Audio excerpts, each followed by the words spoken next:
Hello mga tropa, kain tayo. Ito yung niluto ko na ano, yung manok na ano, ginisa tapos nilagyan ko lang ng sabaw. Tapos magic sarap, asin, pwede na. Wow.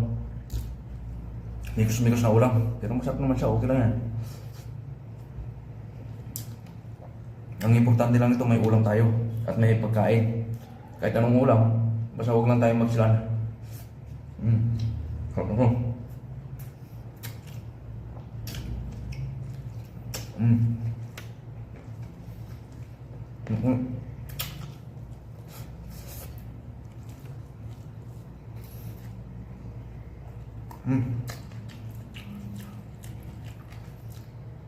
Yum yum yum.